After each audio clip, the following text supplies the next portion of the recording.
Hey everyone, welcome to Can't Afford to Record, the YouTube channel where we figure out the art of audio production together. My name is Robby Miller and today I'm going to be having a look at the Golden Age Project's Pre-73.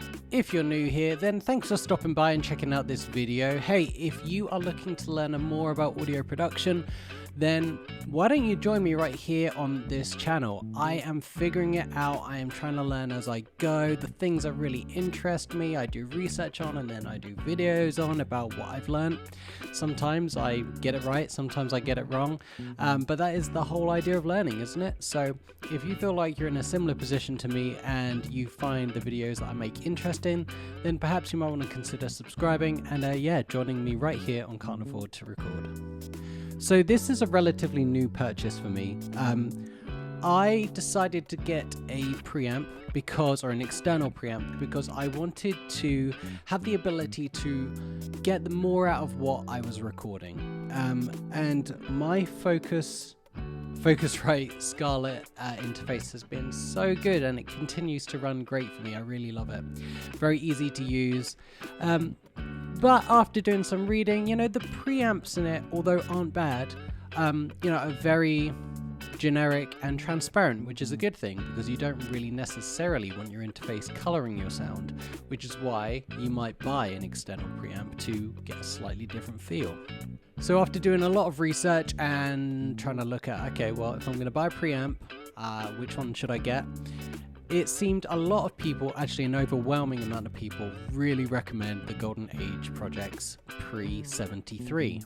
But again, I got an external preamp because I wanted to get a little bit more out of the microphones that I'm using, or perhaps, run a guitar into the preamp, or, just color it slightly differently and trying my best to get the sound that I want before I even get into my DAW, which is, seems to be, a big conversation topic of just get it right from the beginning. Obviously, we want to put plugins on, we have our go-to stuff, but maybe if you can figure it out from the get-go, there's less to do, in the mixing stages of things. So that was kind of it, and I felt it was about time that I got one of these. So in true Can't Afford to Record fashion, I actually got this as an X demo from my local store, and I got it at a really nice price.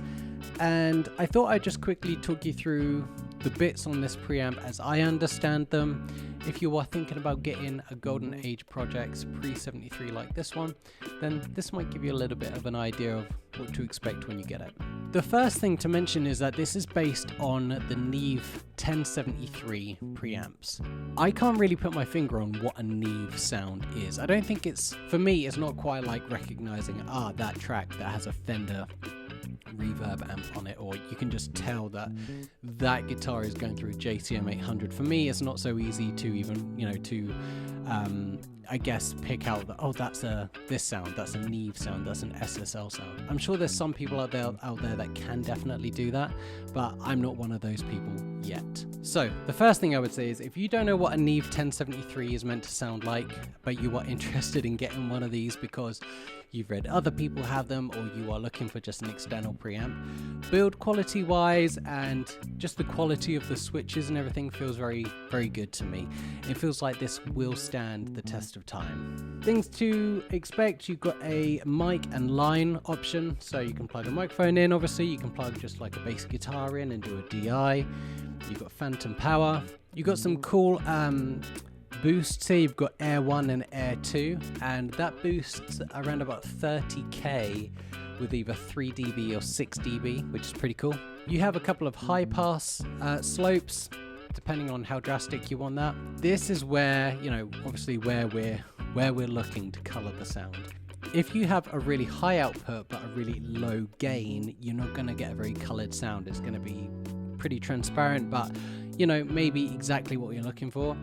And then you can go the other way. You can turn the output down but turn the gain up, and that is going to color the sound. That is going to drive it a little bit more, add a little bit more saturation and whatnot. So you have to really experiment, trial and test it, and do all that kind of stuff to find the kind of sound you want.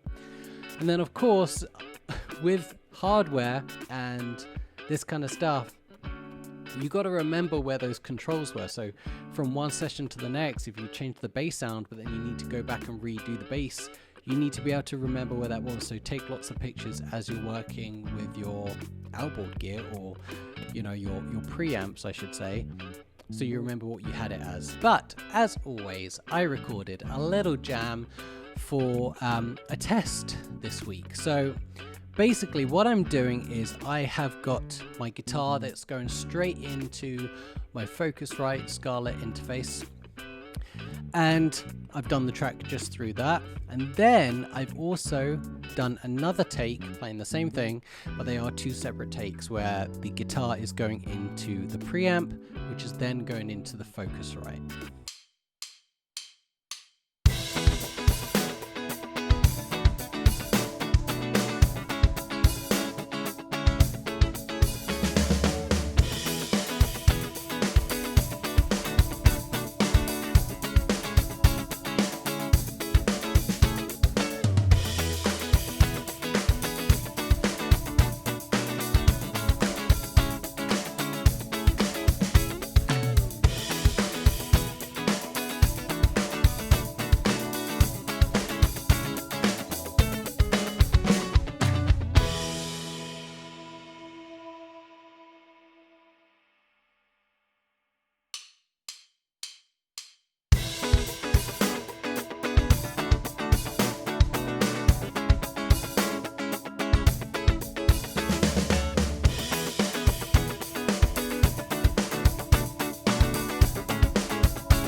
So just a few other things for you. On the audio that you just heard, there is a digital compressor, Logic Pro's digital generic compressor. I didn't want to put on anything that would color the sound anymore. I just wanted to bring up a couple of those sort of snappier strums and just the bits in between, just to get all the sounds in there. So I put on a digital compressor, and I think that was literally about it. My takeaway from those two sounds is that it actually makes you realize that the Focusrite generic preamps on this Scarlett interface really aren't that bad. They're actually really good. And there were times when I was listening to it back preferring those, just plugging it straight into the interface. So there's nothing wrong with that. And I think that's really, really interesting.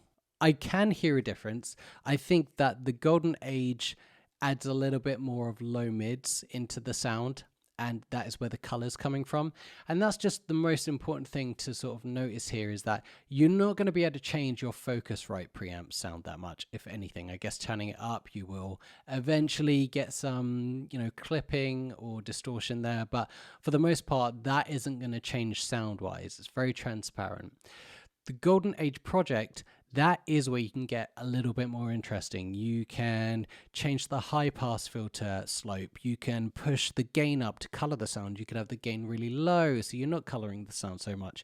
You can put the air controls on, so you get, really, really high frequency boosts, that kind of thing. So that is where you can get a little bit more creative and change the sound. But again, on the Focusrite, you can't. So what is my biggest takeaway on now owning an external preamp? Okay, I've got two main things. The first is with microphones, you can really hear a difference. I feel like you can extract more juice out of the microphone. I remember a few weeks ago I plugged my Aston condenser mic and I put it through this, and I could just hear everything was way more sensitive, and I could really change the sound of it rather than plugging it into my Focusrite, which yes does sound good, but having to crank it up, and it just didn't sound as crisp or clear or have as much clarity as when I put it through this.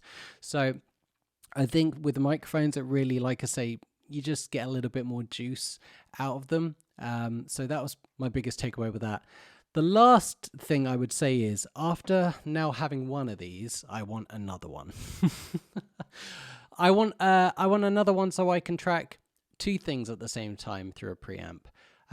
There's been times recently when I've been recording guitars and I have to choose which microphone goes through the golden age and which one goes through my interface, which there's nothing wrong with, because that does help create, you know, different sounds for a stereo mix and a stereo feel. So there's nothing wrong with that, but it would be nice to track both through a 1073 clone preamp. I would quite like to do that. So there's a good chance sometime in the future I am going to be looking out for another golden age preamp to go with this one, or maybe I'll go with a completely different company and a different preamp altogether and have a different kind of sound. So that's all I would say, is if you are looking to get your first external preamp, there's a good chance very soon after you're going to want to get a second one. So if you find anyone doing a deal on a couple of them, maybe consider that.